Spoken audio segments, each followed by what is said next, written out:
Selamat malam kepada seluruh pemirsa setia Hope Channel Indonesia dimanapun Anda berada. Kembali lagi dalam program Kamu Bisa, karya mulia bisnis luar biasa. Bersama dengan saya, Gelin Tumangkeng, yang akan menemani pemirsa sepanjang 1 jam ke depan. Mungkin pemirsa ada yang baru pertama kali datang dan menyaksikan program Kamu Bisa. Untuk itu saya mau menjelaskan sedikit mengenai program Kamu Bisa. Kamu Bisa atau Karya Mulia Bisnis Luar Biasa merupakan program kerjasama dari Hope Channel Indonesia bersama dengan ASI atau Adventist Layman and Services and Industries, di mana ASI sendiri merupakan perkumpulan profesional dan pebisnis awam Advent, di mana tujuan kita adalah memberikan ide atau mungkin mengembangkan ide bisnis yang pemirsa sudah miliki. Di mana setiap malamnya kita memiliki banyak topik-topik yang luar biasa yang tentu akan membantu pemirsa untuk mengembangkan ide atau memiliki ide bisnis. Di mana pada malam hari ini kita memiliki topik tentang pemanfaatan pohon aren yang menghasilkan nilai ekonomis. Tentu dengan para narasumber yang luar biasa dan berpengalaman, di mana saya akan menyapa satu persatu. Di sini kita sudah kedatangan narasumber praktisi, yaitu Bapak Bernard Pangaribuan. Selamat malam, Bapak Bernard. Selamat malam. Selamat malam. Begitu pula dengan narasumber ahli, yaitu ada Bapak Daniel Saputra. Selamat malam, Bapak Daniel. Selamat malam, pemirsa. Selamat malam, Jilden. Selamat malam. Selamat malam. Begitu juga dengan Bapak Zakarias Hukom. Selamat malam, Bapak. Ya, selamat malam. Selamat malam. Selamat malam, Pak Prof. Daniel, Pak Jani, dan Pak Bernard. Selamat malam. Selamat malam bagi semua pemirsa di rumah. Selamat malam. Dan terakhir Bapak John Lee Warren. Selamat malam, Bapak John Lee. Selamat malam, Adik Galin. Selamat malam, teman-teman narasumber. Selamat malam. Selamat malam para pemirsa yang sedang mengikuti acara ini dari rumah. Selamat Salam malam. sehat dari Manokwari. Salam sehat. Baik, terima kasih kepada para narasumber yang sudah menyapa pemirsa pada malam hari ini. Sebelum kita berdiskusi lebih lanjut mengenai topik yang akan dibahas, saya mau mengundang semua pemirsa yang saat ini menyaksikan untuk turut aktif dengan memberikan pertanyaan-pertanyaan yang tentunya sesuai dengan topik, di mana sekali lagi kita akan membahas tentang pohon aren. Untuk itu, para pemirsa, sebelum kita memasuki topik yang akan dibahas, kita akan menyaksikan satu video singkat mengenai topik pada malam hari ini.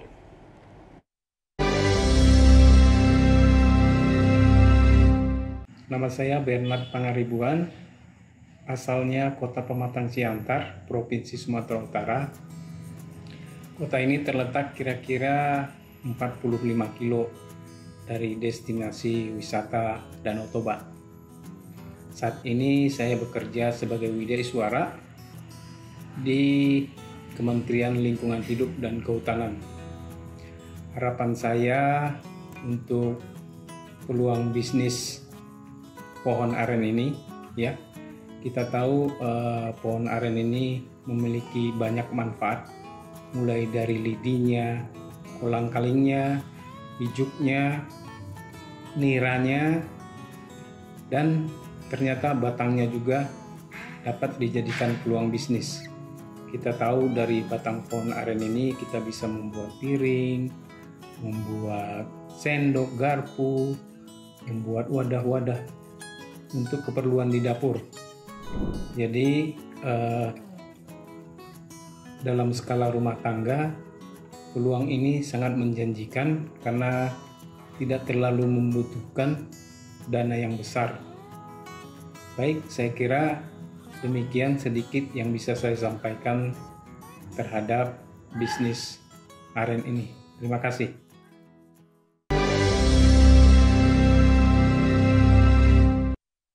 Kembali lagi dalam program Kamu Bisa, karya mulia bisnis luar biasa dengan saya Gelin Tumangkeng yang akan berdiskusi bersama dengan para narasumber mengenai pohon aren. Baik, saya mau mengundang kembali kepada Bapak Bernard untuk sama-sama berdiskusi dengan kita, di mana saya memiliki beberapa pertanyaan, Bapak Bernard. Baik, saya akan bertanya mulai dari pertanyaan pertama. Di sini ada sekitar 3, di mana saya akan bertanya tentang apa kegiatan Bapak saat ini dan apa yang kira-kira membuat Bapak sehingga berpikir untuk membuat pohon aren sebagai peluang bisnis? Baik, terima kasih, host Sama-sama. ya. Eh, saya ini sekarang ini sebagai pegawai negeri sipil, bertugas sebagai Widya Iswara. Widya Iswara itu memfasilitasi ya pegawai-pegawai di wilayah pelayanan kami, Aceh, Sumatera Utara, dan Sumatera Barat, ada 3 provinsi. Selain PNS-nya, kita juga memfasilitasi terkait pemberdayaan dan kewirausahaan bagi masyarakat. Ya, jadi baik masyarakat maupun PNS di KLHK itu ada Balai Pelatihan Lingkungan Hidup dan Kehutanan yang terletak di Kota Pematang Siantar. Nah, yang kedua, latar belakang kenapa aren ini penting ya. Jadi memang pada dasarnya di Sumatera Utara ini sumber daya aren itu sangat melimpah ya. Memang kita tahu aren ini memiliki banyak sekali manfaat dari ujung lidinya sampai ke bawah, sampai ke batangnya. Namun yang menjadi perhatian kita, fokus kita, ini yang memanfaatkan batangnya ini yang belum ada. Walaupun sebenarnya pada zaman dahulu ya, batang aren ini memang sudah dimanfaatkan secara tradisional oleh orang-orang dulu untuk membuat kosen jendela di daerah saya khususnya ya. Tapi semakin zaman yang semakin berkembang ya, ternyata batang pohon aren ini juga bisa dimanfaatkan untuk produk-produk yang semakin diminati saat ini. Kita tahu kalau bicara terkait lingkungan ya, lingkungan ini dampak-dampak pemakaian plastik, dampak-dampak pemakaian bahan-bahan yang susah atau hampir tidak bisa terurai. Ini bahan-bahan natural yang alami seperti bahan baku aren ini semakin diminati sekarang, ya, semakin diminati dan banyak dicari. Nah, motivasi kedua saya, ya, untuk memanfaatkan aren ini, kebetulan di daerah kami ini kan termasuk salah satu destinasi wisata yang internasional lah, ya. Jadi saya kira produk-produk alami natural seperti ini akan mendapat sambutan dalam industri pariwisata, khususnya di Sumatera Utara ini. Tapi saya yakin juga tidak hanya di sini, ya, sumber daya atau produk-produk alami seperti ini dimanapun pasti diminati. Kita tahu banyak ya sudah mulai bergeser lah, ya, seperti sumpit sekarang atau apa namanya yang untuk minum itu pipet atau apa itu kan sudah sekarang diganti dengan bahan-bahan yang lebih alami, ya. Makanya itu sedikit ya yang memotivasi kami untuk mengenalkan pemanfaatan pohon aren ini. Demikian sedikit host dari kami. Terima kasih. Baik, terima kasih Pak Bernard untuk jawabannya. Berikutnya saya ingin bertanya mengenai cara memperbanyak pohon aren secara alami. Mungkin pemirsa di sini ada yang mau menanam atau mungkin sudah ada pohon aren. Mungkin Bapak bisa bagi sedikit tips dan triks bagaimana cara memperbanyak pohon ini secara alami. Baik, terima kasih. Baik. Jadi kebetulan ini juga di bidang kita ya, di kehutanan ya. Cara memperbanyaknya begini. Kalau secara alami ya, ini biji aren ini biasanya Saya cerita dulu sedikit ya. Biasanya ini penyebarannya dibantu oleh musang juga ya. Makanya kalau di hutan-hutan itu kita lihat ada tumbuhan pohon aren, itu salah satunya disebarkan oleh musang ya. Nah, itu yang tersebar secara alami. Kalau untuk memperbanyak secara buatan, ini relatif mudah ya.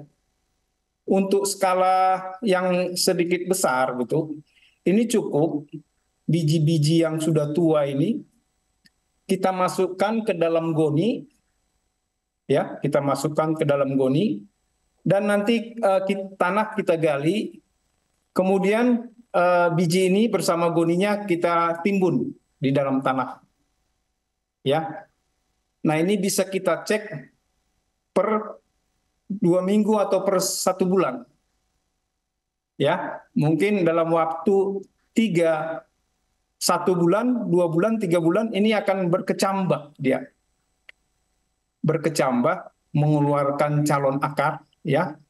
Nah, setelah dia berkecambah, ya, ini kita ambil, baru bisa kita masukkan ke dalam polybag. 1 biji, 1 polybag. Itu secara singkat bagaimana cara memperbanyak aren dari biji, ya. Saya kira itu penjelasan singkat dari kami cara memperbanyak pohon aren dari biji. Demikian. Baik, terima kasih banyak Pak Bernard untuk jawaban yang sudah dibagikan. Saat ini saya akan mengundang kembali kepada Bapak Daniel Saputra untuk berdiskusi mengenai pohon aren, di mana pertanyaan yang saya miliki adalah berasal dari mana pohon aren ini?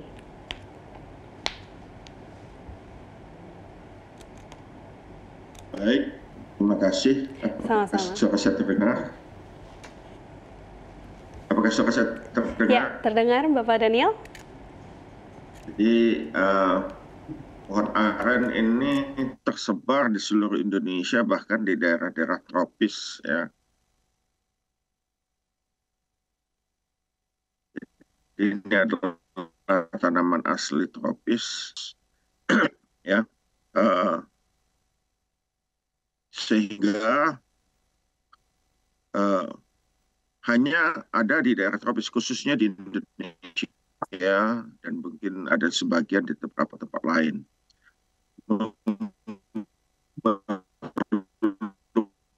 Bukan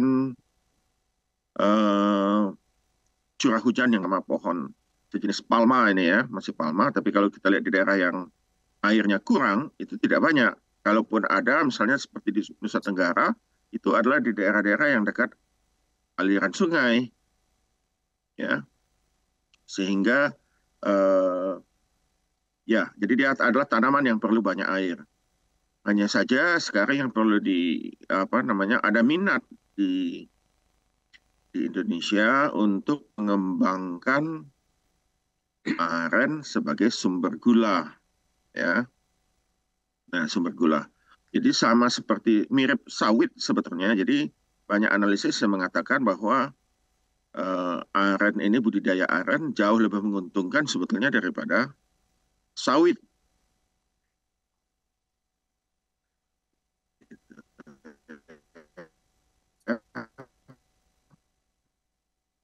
Jadi hanya saja kalau serta layanan artinya tidak produktif lagi, gitu ya, tidak produktif lagi, maka pohonnya dapat dimanfaatkan.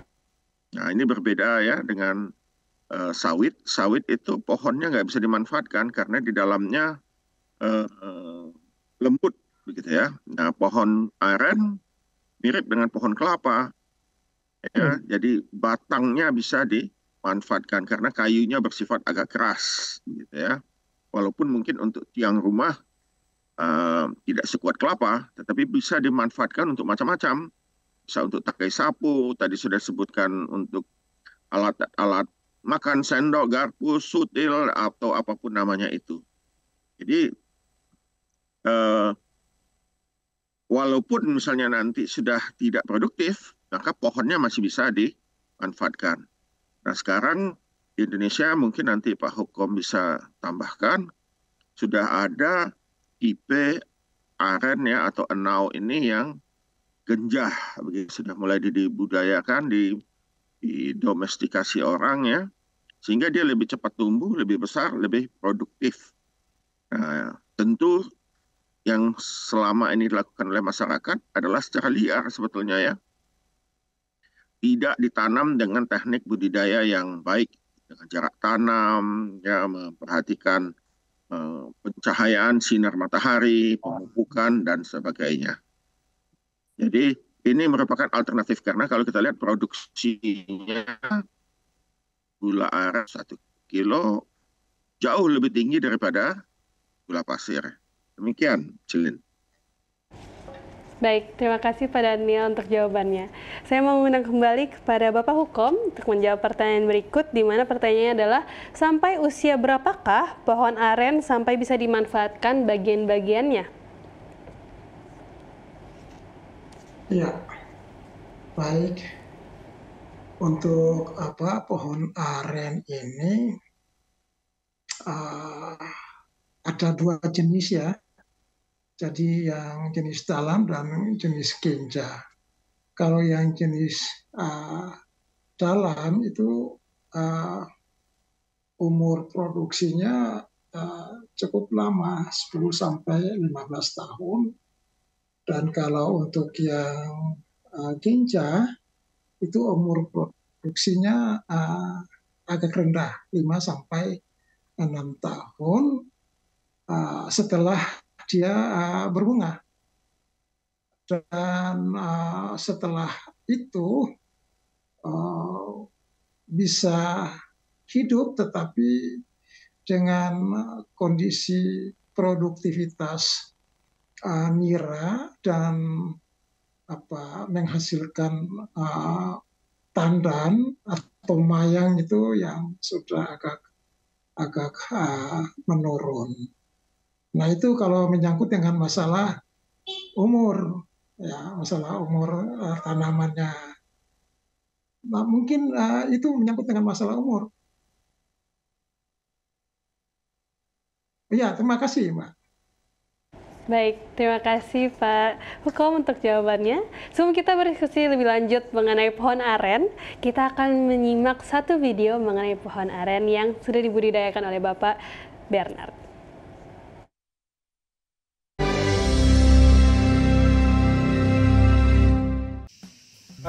Saat ini saya berada di dalam kawasan hutan dan pohon yang ada di sebelah saya adalah pohon aren atau yang biasa kita kenal dengan nau. Ya. Jadi pohon ini memiliki banyak sekali manfaat. Dari ujung sampai ke bawah masing-masing memiliki fungsi. Misalnya lidinya ini berfungsi untuk bahan anyaman, ya, bahan anyaman. Juga tentunya bisa kita manfaatkan untuk sapu lidi. Kemudian buahnya, buah kolang-kaling, ini bisa kita pakai atau manfaatkan untuk manisan atau yang biasa kita kenal dengan kolang-kaling, ya.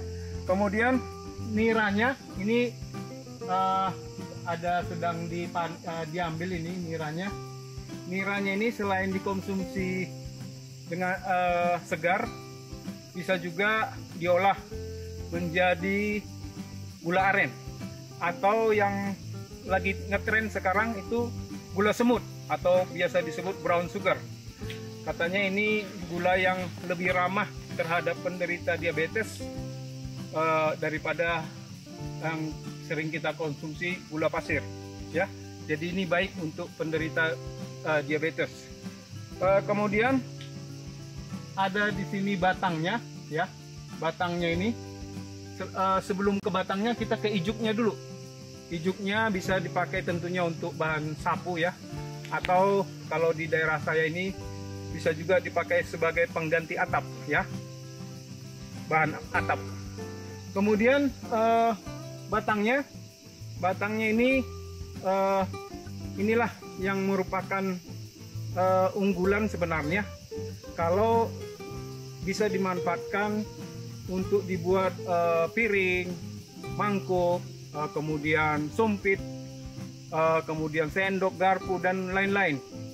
Kebetulan ini kan berbahan alami, jadi dalam kondisi sekarang yang penuh dengan plastik ya, kita memakai bahan-bahan yang secara alami itu lebih ramah lingkungan lah, lebih mendukung ke pelestarian lingkungan ya.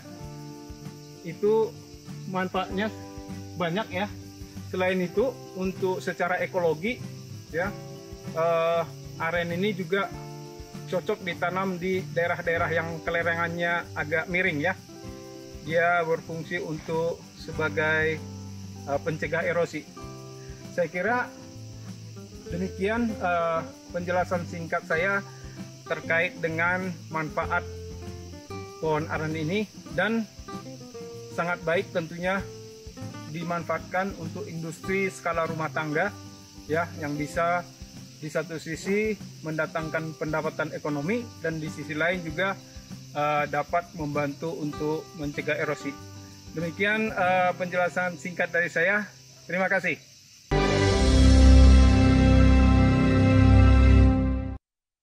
Baik, kembali lagi dalam program Kamu Bisa, karya mulai bisnis luar biasa bersama dengan saya Gailin yang akan membahas tentang pohon aren. Terima kasih kepada Bapak Bernard yang sudah membagikan perspektifnya tentang pohon aren, di mana saya mau mengundang kembali kepada Bapak Bernard untuk berdiskusi lagi mengenai apa yang sudah Bapak lakukan. Baik Pak Bernard, saya mau bertanya Pak Bernard, kira-kira produk utama apa yang Bapak sudah hasilkan dari pohon aren yang kira-kira memiliki nilai jual tinggi? Mungkin selain dari gula ya, selain dari gula boleh dijelaskan produk apa saja yang bisa dihasilkan? Baik, terima kasih. Sebelum ke sana, saya sedikit bicara tentang pemanfaatan aren ini ya di daerah saya. Kebetulan di masyarakat Batak itu ya, terutama Batak Toba itu, secara tradisional ini aren ini dimanfaatkan sebagai minuman, minuman beralkohol, bapak-bapak narasumber ya, yang biasa disebut tuak.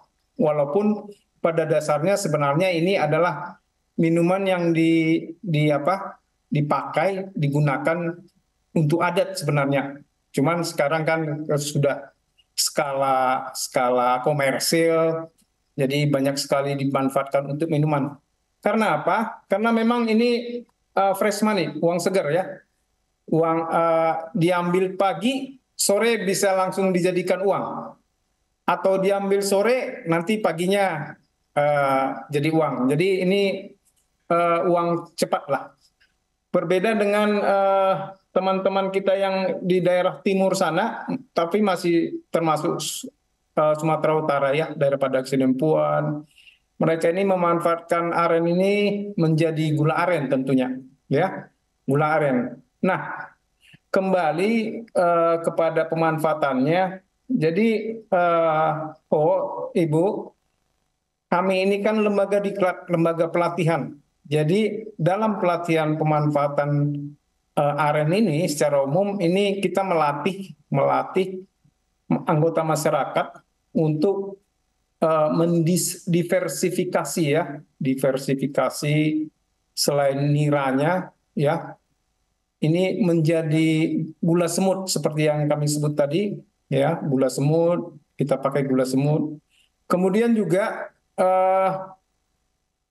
ini sangat bermanfaat untuk industri kue, makanan ya. Ya. Jadi ada makanan khas ya. Makanan khas dari Sumatera Utara, walaupun memang di daerah lain banyak yang bahan bakunya nira ya. Jadi ini makanan ini kalau tidak dengan nira itu tidak jadi katanya. Ya, ini namanya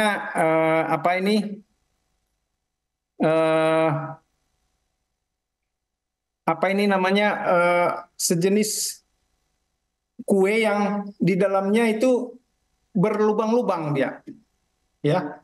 Tidak bisa dipakai hanya dengan tepung, tapi harus dibantu dengan nira. Jadi ini sangat sangat diminati sebenarnya, ya. Itu salah satu produk dari aren kita.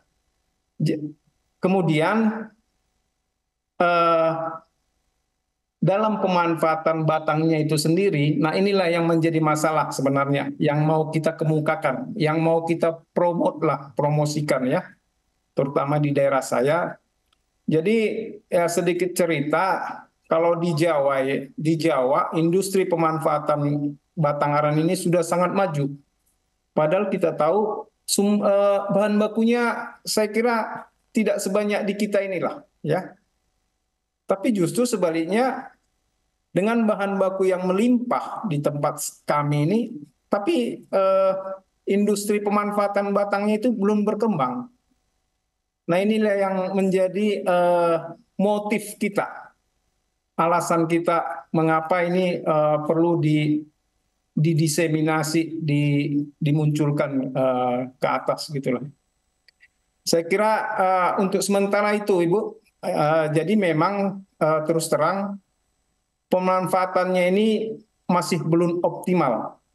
Justru karena itulah kami mau ada para pihak yang mau berkolaborasi lah, ya, membantu dalam mengembangkan industri ini. Demikian. Terima kasih. Baik, terima kasih Pak Bernard untuk jawabannya. Berikutnya saya mau bertanya, kira-kira menurut Bapak sendiri, apakah produk-produk dari pohon aren ini bisa menjadi peluang pasar yang tinggi dibandingkan dengan produk-produk dari pohon lainnya? Saya lagi ya? Ya. Iya, saya sangat yakin ya, produk aren ini memiliki prospek yang baik, bahkan sangat baik. Karena kita tahu ya, kondisi kita di sekarang inilah ya, di satu sisi kita ini kan sudah dijejali produk-produk yang praktis, yang justru dalam jangka panjang nantinya itu akan menjadi masalah bagi kita, ya, terutama bahan-bahan yang sangat sulit terurai, butuh waktu ratusan tahun. Ya, saya yakin ya, produk ini memiliki prospek yang baik kalau ada orang mau mengusahainya, terutama di daerah sini, di daerah saya, karena sama sekali saya belum pernah tahu ada pengusaha yang khusus memanfaatkan batang pohon ini menjadi produk-produk yang kita sebutkan tadi. Saya kira itu sangat berprospek. Demikian. Baik, terima kasih Pak Bernard untuk jawabannya. Sekarang saya mau mengundang kepada Bapak John Lee Warren untuk berdiskusi bersama-sama, di mana tadi kita sudah mendengarkan dari narasumber praktisi. Saya mau mendengar dari sudut pandang Bapak sendiri, apa yang kira-kira bisa menjadikan hasil produk yang memiliki nilai pasar yang tinggi dari pohon aren ini, dan kira-kira apakah produk-produk yang akan dijual itu bisa mendapatkan peluang pasar yang tinggi? Baik, Adik Galin dan pemirsa di rumah. Jadi saya sepakat dengan apa yang sudah disampaikan oleh Pak Bernard tadi, bahwa sebetulnya pohon aren atau pohon enau ini adalah pohon yang memiliki nilai ekonomi yang sangat tinggi, karena hampir semua bagian-bagian pohon ini dimanfaatkan. Persoalannya adalah tidak semua tempat di Indonesia yang memiliki penguasaan teknologi pengolahan yang sama. Misalnya kalau di daerah kami di Sulawesi Utara, khususnya di Minahasa, pohon enau ini memang dimanfaatkan untuk semua produk turunan yang bisa dihasilkan. Misalnya dari lidihnya untuk sapu lidi dan untuk anyaman, kemudian dari ijuknya untuk kemudian dari pelepahnya itu bisa digunakan untuk dinding pondok kalau di kebun-kebun, tapi juga untuk nirahnya yang biasa disebut dengan saguer ya, kalau di Papua itu sageru ya.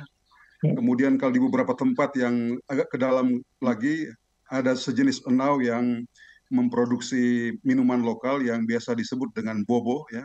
Jadi semua minuman lokal ini dapat dikonsumsi secara segar, tapi dalam beberapa hari ke depan akan tinggi kandungan alkoholnya. Dan oleh karena itu di tempat saya itu biasanya mereka menghasilkan menggunakan produk itu untuk minuman segar, kemudian dibuat gula aren ya, gula aren. Kemarin saya cek satu batu gula aren di Manado itu sekitar 40.000 ya, tidak berbeda dengan di Papua. Lalu juga yang menarik adalah ada beberapa destinasi di Minahasa itu yang objeknya adalah minuman alkohol yang terbuat dari sageru atau saguer ini yang disuling. Dan ini banyak sekali pengunjung yang datang ke sana sebagai objek wisata yang menarik. Bukan untuk datang mabuk, tetapi untuk melihat proses penyulingan yang begitu rumit, tetapi sangat-sangat disenangi oleh masyarakat. Kemudian yang berikut juga yang tidak kalah pentingnya adalah pohon dari aren itu sendiri. Tadi sudah diungkapkan panjang lebar oleh Pak Bernard, tapi persoalannya adalah memang belum semua orang melihat itu sebagai peluang bisnis yang menjanjikan. Hanya sentuhan teknologi sedikit saja sebetulnya itu sudah menghasilkan uang yang sangat banyak. Nah, pertanyaannya adalah seberapa besar nilai ekonomi dari pohon aren itu sebesar kemampuan kita untuk memolesinya dengan teknologi, walaupun teknologi yang sederhana. Tadi pada waktu ditayangkan beberapa produk dapur ya, sendok, piring dan sebagainya, saya kira ini akan sangat bagus dan bukan hanya untuk laku di pasar lokal, tapi ini akan laku di pasar mancanegara. Ya, dan ini akan membuat sehingga rangsangan untuk berproduksi akan semakin tinggi dan budidaya ini harus semakin gencar. Tadi Pak Hukum sudah sampaikan ada dua jenis ya, jadi jenis yang jangka panjang dan bisa juga dibudidaya dengan waktu yang relatif pendek ya, 5-6 tahun. Dan kalau ini kita mau lihat sebagai sebuah peluang bisnis, saya kira ini sangat-sangat luar biasa. Karena dari segi lingkungan ini sangat mendukung. Kemudian yang kedua, mudah dibudidaya ya. Dan yang ketiga, mudah untuk direplikasi. Pebisnis siapapun dia mudah mereplikasi. Apakah mulai dari sapu ijuknya, sapu lidinya, kemudian mengolah batang enaunya dan produk-produk turunan yang lain. Dan ini sangat luar biasa. Terutama aula muda ya, pemirsa yang ingin untuk mencoba, saya kira di tempat kita masing-masing ada spot-spot di mana pohon enau ini bisa tumbuh. Dari Aceh sampai ke Merauke kita temukan banyak tanaman ini. Demikian untuk sementara. Pak Joni untuk jawaban yang sudah dibagikan. Masih bersama dengan Pak Joni, saya mau bertanya, kira-kira apa saja manfaat ekonomi dari pohon aren bagi para petani lokal? Oke, bagi petani lokal manfaatnya pertama, tadi sudah sampaikan, pelepah dan daunnya itu bisa dijadikan atap maupun dinding pondok pada waktu mereka membuka lahan di lokasi-lokasi perkebunan. Kemudian yang kedua, jadi minuman lokal itu menjadi minuman rutin para petani di kampung-kampung, terutama pada waktu sarihnya itu baru dihasilkan, dan itu kandungan alkoholnya relatif sangat-sangat rendah. Dan biasanya masyarakat senang untuk mengkonsumsi seperti itu. Kecuali kalau sudah disuling kemudian menjadi minuman yang beralkohol tinggi, seperti yang di airport Samratulangi itu biasanya dijual secara bebas sebagai bahan oleh-oleh ya. Jadi kalau kita masuk ke ruang tunggu ada tempat-tempat stand-stand menjual minuman alkohol yang terbuat dari penyulingan pohon enau itu kemudian dijadikan sebagai oleh-oleh. Tapi saya kira itu hanya sebagian. Yang paling banyak adalah seperti yang sudah ditayangkan lewat gambar ini. Ada banyak hal yang bisa kita buat. Tergantung dari kemampuan kita untuk menguasai teknologi pengolahan untuk menghasilkan produk-produk termasuk interior rumah kita. Jadi tidak ada yang tersisa, semua bernilai ekonomi. Apalagi kalau seandainya pohon itu sudah sangat tua dan batangnya sudah semakin keras, dan ini akan semakin baik untuk dijadikan sebagai bahan-bahan souvenir. Jadi pertanyaannya adalah di mana nilai ekonomi dari pohon enau? Semua bagian dari pohon itu bernilai ekonomi. Demikian. Baik, terima kasih banyak Pak Joni untuk jawabannya yang begitu baik. Selanjutnya saya mau mengundang kembali kepada Bapak Hukom, di mana saya mau bertanya kembali mengenai cara membudidayakan. Di sini pertanyaannya adalah bagaimana cara mengidentifikasi lokasi yang cocok untuk budidaya pohon aren?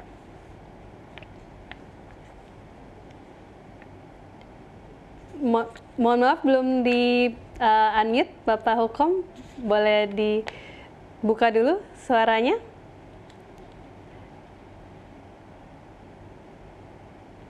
Ya, tolong disampaikan agak besar karena saya nggak dengar ini. Oh baik. Diminta ulang lagi. Boleh, baik. Saya pertanyaannya, bagaimana cara mengidentifikasi lokasi yang cocok untuk budidaya pohon aren? Oh ya, baik. Jadi pohon aren ini baik yang jenis dalam maupun yang jenis genja itu selalu membutuhkan ada persyaratan-persyaratan tumbuh tertentu. Nah, biasanya secara geografis itu tanaman aren itu bisa tumbuh dari ketinggian 0 sampai dengan 1.400 meter dari permukaan laut. Namun yang sangat bagus dan punya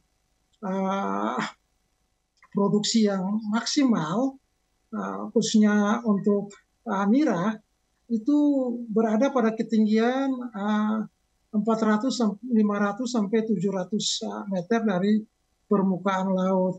Kemudian tanaman aren ini bisa dibudidayakan pada semua jenis tanah, ya, asalkan saja curah hujannya dan kandungan air tanahnya itu baik. Biasanya dia membutuhkan curah hujan itu antara 1.250 sampai dengan 3.500 mm per tahun dengan suhu rata-rata untuk pembungaan itu 20 sampai 25 derajat Celcius. Dan tanaman nira ini juga membutuhkan sinaran surya yang cukup baik dari pagi sampai sore dan kapasitas untuk fotosintesis menghasilkan nira itu cukup baik. Cuma yang jadi masalah itu adalah nutrisi, kandungan nutrisi dari setiap lahan yang digunakan atau tumbuhnya tanaman nira itu harus memperhatikan kalau memang seperti Pak Bernard untuk nanti tujuan bisnis ke depan, yaitu harus diperhatikan lahan-lahan dengan tingkat kesuburan tanah yang baik.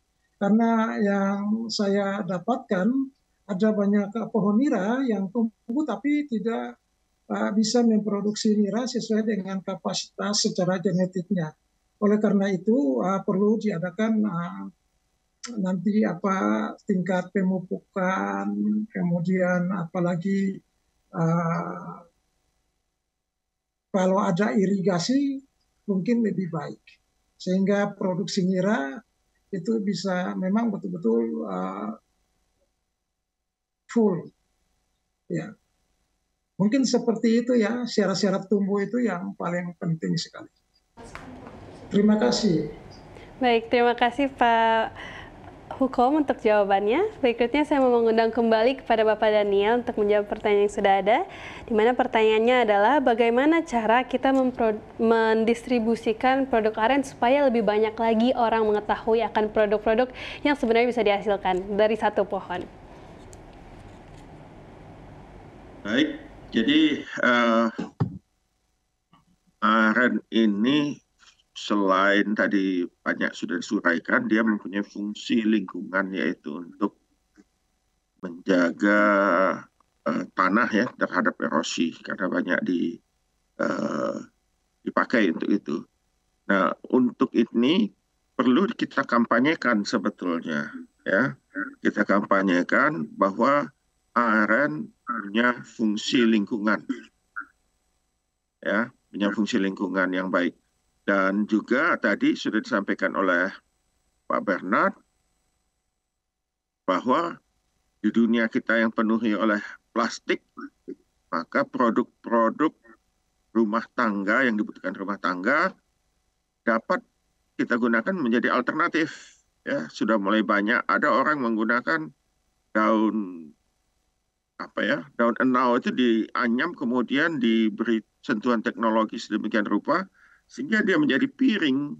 Ya, jadi ini bisa jadi kita mesti mengkampanyekan bahwa back to nature, daripada kita menggunakan plastik, kita menggunakan produk-produk yang alami, ya, produk yang alami, sehingga orang mulai beralih, ya, menggunakan produk alami yang berasal dari pohon aren atau enau ini, ya.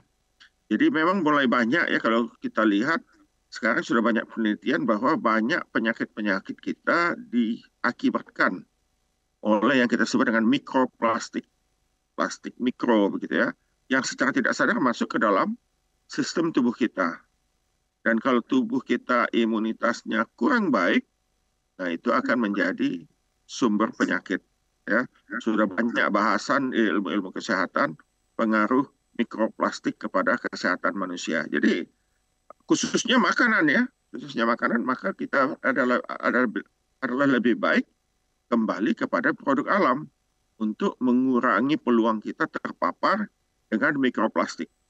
Ya. Di produk-produk perikanan di laut itu sudah banyak sekali, sudah dimulai ditemukannya di dalam daging ikan dan sebagainya. Jadi kita kurangi piring kita, ya jangan pakai piring plastik lagi. Karena secara tidak sadar, kadang pada waktu kita mencuci piring, itu ada plastik yang lepas. Atau misalnya kalau kita menggunakan makanan yang panas, kita taruh di plastik, ya, ada peluang mikroplastiknya, ya, itu lepas. Apalagi kalau yang lepas bukan mikroplastik, tapi monomer, gitu, ya. Skala mikro begitu lebih kecil lagi, monomer. Masuk, kita makan. Nah, jadi banyak sekali sekarang sudah penelitian tentang itu. Oleh karena itu kita kampanyekan. Back to nature, kita gunakan produk-produk khususnya yang makan, ya, yang langsung kita masukkan ke dalam bersentuhan dengan makanan kita gunakan produk-produk alami, ya. Dan salah satunya adalah produk yang terbuat dari aren, ya, dari pohon aren tadi. Kalau tidak produktif lagi, kita gunakan itu. Ya, mulai dari pelepahnya, pohonnya, dan sebagainya bisa kita gunakan untuk peralatan rumah. Ya, jangan kita gunakan plastik lagi. Kadang-kadang saya melihat di rumah-rumah masak nasi, sendoknya untuk mengaduk nasinya waktu masih panas suhunya 100 lebih itu kita gunakan sendok plastik, gitu, ya. Ya mungkin murah, ibu-ibu melihatnya murah, praktis, ya, mudah dibersihkan dan sebagainya. Tapi kita lupa akan dampak negatifnya yang berbahaya. Mungkin tidak langsung, tapi 10-20 tahun kemudian kita akan mengalami banyak penyakit yang tidak kita sadari dari mana sumbernya. Padahal itu adalah dari plastik yang lepas dan masuk ke dalam sistem tubuh kita. Ya, jadi saya menganjurkan seperti kita kampanyekan, kita promosikan, dan inilah memang tadi yang disampaikan oleh Pak Bernard, bahwa beliau menganjurkan, mempromosikan, dan kalau bisa ada pemodal yang mau melakukan hal itu, ya. Dan tentu produknya ini mesti dikampanyekan dan dijual. Tentu perlu marketing yang baik, ya, dan perlu juga dibuat teknologinya sedemikian rupa sehingga harganya kompetitif, ya, bisa bersaing dengan produk-produk plastik harganya. Jangan harganya sampai 2-3 kali lipat lebih mahal, tapi harganya ya kalau bisa sama dengan produk-produk plastik. Demikian, Julin. Baik, terima kasih Pak Daniel untuk jawaban yang sudah dibagikan. Saat ini saya mau kembali mengundang kepada Bapak Bernard untuk menjawab satu pertanyaan terakhir untuk sesi ini, di mana saya mau bertanya mengenai tantangan yang Bapak alami selama membudidayakan atau menjalani bisnis ini. Kira-kira boleh dibagi tips dan triknya juga untuk mengatasi tantangan-tantangan yang ada? Ya, terima kasih. kebetulan kita relatif berpengalaman berhadapan dengan masyarakat ya, karena kita di lembaga pelatihan ya. Tantangannya ya sudah pasti umum ya. Ini terkait permodalan lah, permodalan. Tapi sebelum itu ya, pada dasarnya industri pemanfaatan ARN ini sebenarnya seperti yang dikatakan Pak Daniel ya, sebenarnya tidak begitu membutuhkan keterampilan tinggi, tidak membutuhkan teknologi yang tinggi. Jadi ini untuk memproduksi peralatan atau produk-produk dari ARN ini ya hanya dibutuhkan mesin-mesin yang sederhana sebenarnya. Hanya memang perlu bakat keterampilan dari si pelaku tersebut dalam membuat bahan atau produk-produk yang dari pohon aren ini. Jadi tantangan yang kami hadapi selama ini yang langsung dari masyarakat itu ya tentunya berkaitan dengan permodalan ya. Jadi memang dibutuhkan pemodal. Kalau yang lainnya soal sumber daya, bahan baku itu sangat melimpah. Jadi sampai-sampai kita juga memperkenalkan begini, saya sedikit cerita ya. Ini kita contoh dari produk madu. Jadi untuk menambah nilai tambah madu itu di sini di daerah kita ini itu ditawarkan menjadi paket wisata terutama ke orang bule itu, orang luar negeri. Jadi kalau di sini satu botol madu itu dijual 150.000. Tapi dengan membuatnya menjadi paket wisata, itu bisa nilai tambah madunya bisa lebih besar. Caranya begini, itu ditawarkan ke travel ya, itu nanti dibuat game atau apalah wisata, di mana setiap orang akan membayar kira-kira $10 per orang. $10 ini nanti turisnya ini diajak mencari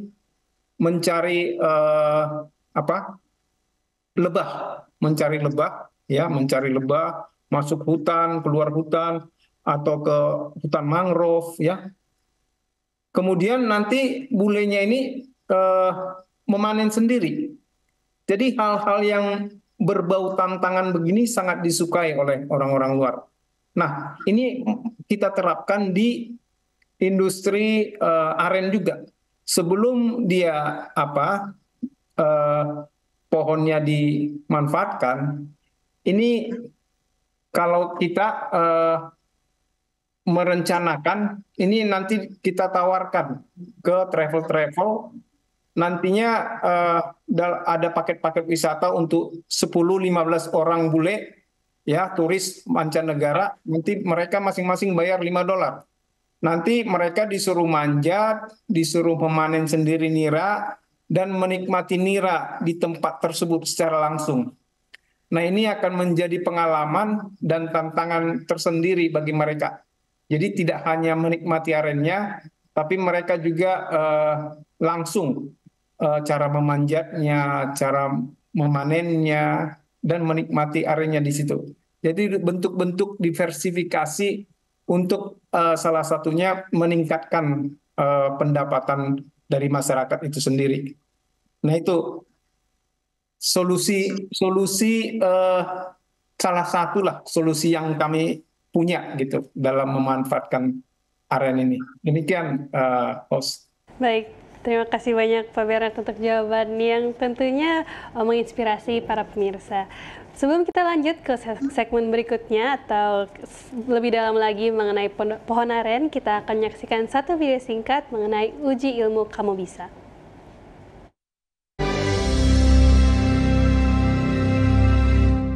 Nama saya Melvin, saya dari Jakarta. Perkenalkan, nama saya Jurgen Jordan Junior Lumentut. Saya berasal dari Manado. Nama saya Tito, asal dari Tibet. Nama saya Maria, asal dari Medan.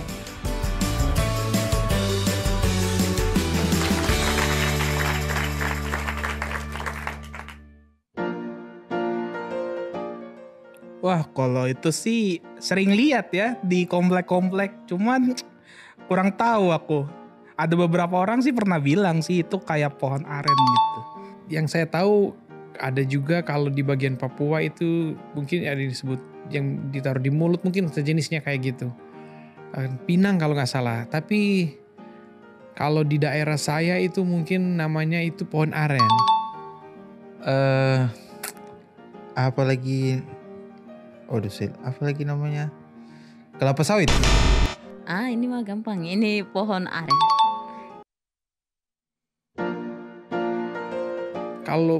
Kalau di daerah saya disebut pohon saguer. Oke.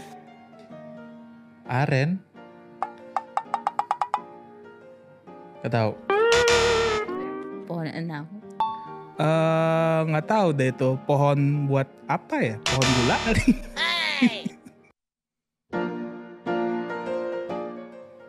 Wah, nggak tahu. Itu biasanya di daerah yang panas. Oke. Dari mana? Saya juga nggak tahu itu dari mana. Soalnya di komplek-komplek biasanya sering ketemu sih itu, paling sering ketemu. Wait a minute. Kalau saya sempat tahu, itu sebenarnya di Asia bagian tropis itu pohon aren bisa ada di tempat yang tropis. Getahnya mungkin. Terus dari buah-buahnya, ekstrak dari buah-buahnya. Nah, yang untuk pertama airnya itu bisa jadi gula atau bisa juga tuak. Yang untuk ijuknya itu bisa untuk sapu. Dua manfaatnya. Waduh. Kesehatan mungkin ada kali ya. Cuman kalau yang saya tahu paling gula ya, buat pemanis gitu ya. Gula aren gitu. Satu lagi saya nggak tahu. Setahu saya, kalau pohon aren itu ada itu yang bulat-bulatnya tadi itu, kayaknya itu bisa dibuat jadi di buah-buah, jadi kolang-kaling kalau nggak salah itu. Ada juga gula merah atau gula batu. Yang saya tahu dua itu bisa ya. Saksikan Kamu Bisa, karya mulia, bisnis luar biasa.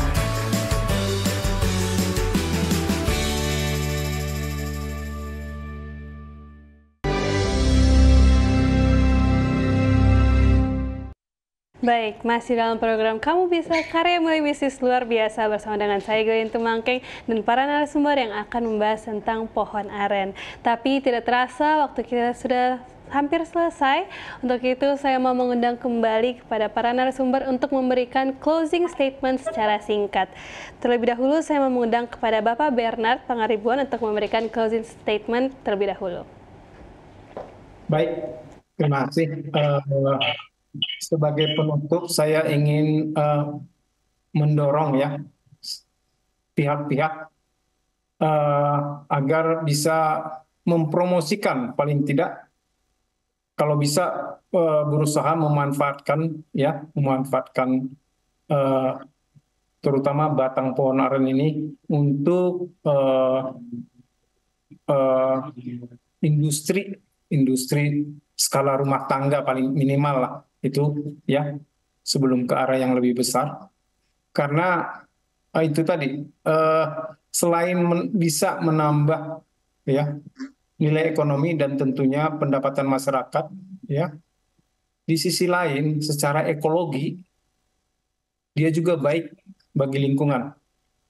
Baik karena dia jenis-jenis yang kuat ya, tahan tumbuh di daerah-daerah kelerengan ya, sehingga secara ekologi dia bisa berfungsi untuk menahan atau mencegah erosi. Jadi itu dari saya, selain mendapatkan manfaat ekonomi, manfaat ekologinya juga terjaga. Demikian dari saya, terima kasih. Baik, terima kasih Pak Bernard untuk closing statement yang sudah dibagikan. Berikutnya kepada Bapak Daniel Saputra.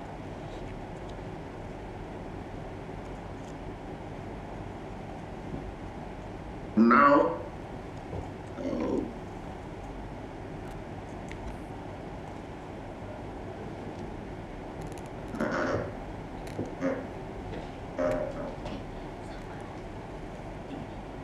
Baik, Bu.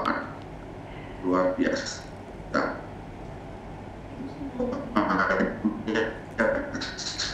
Lihat hasilnya, tetapi perlu kita ingat kalau pohon ini sudah tidak produktif,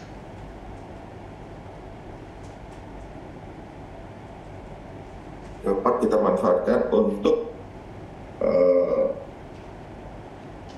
produk lain, ya, produk lain, yaitu bisa kita gunakan untuk produk-produk rumah tangga. Demikian. Baik. Terima kasih kepada Nia untuk closing statement yang sudah dibagikan. Berikutnya kepada Bapak Zakaria Sukom. Ya, jadi pohon aren ini sangat bermanfaat, teristimewa untuk produksi industri berbagai macam produk yang digunakan dalam industri rumah tangga, mulai dari gula, kemudian juga teristimewa patinya juga bisa diambil, kemudian untuk icuknya, daunnya, tulang daunnya sebagai lidi atau sapu juga, kemudian sangat bermanfaat sekali untuk konservasi. Jadi untuk penahanan sistem air tanah itu yang paling penting sekali, dan perlu dikembangkan aren ini, karena aren di Indonesia sangat banyak dari barat sampai timur, tapi hanya masih sebatas pembuatan produk gula saja, gula merah. Ya, saran untuk pemanfaatan kulit atau batang pohon itu untuk industri bangunan, ya memang itu perlu sekali. Ya, terima kasih. Baik, terima kasih Bapak Zakaria untuk closing statement-nya, dan terakhir kepada Bapak Joni Waran.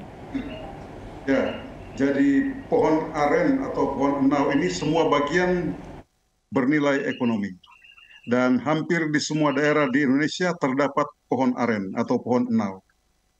Pemirsa yang dekat dengan pohon enau dimanapun berada, liriklah itu sebagai potensi ekonomi yang bisa meningkatkan pendapatan kita hanya dengan sentuhan teknologi yang sederhana.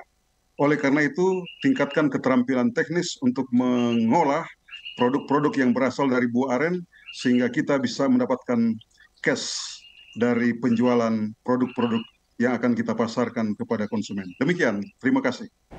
Baik, terima kasih Pak Joni. Saya mau mengucapkan kembali banyak terima kasih kepada para narasumber yang sudah menemani kita pada program malam hari ini dengan topik pemanfaatan pohon aren yang menghasilkan nilai ekonomis. Saya juga mau mengucapkan baik terima kasih kepada para pemirsa yang sudah dengan setia menyaksikan program malam hari ini sampai akhirnya.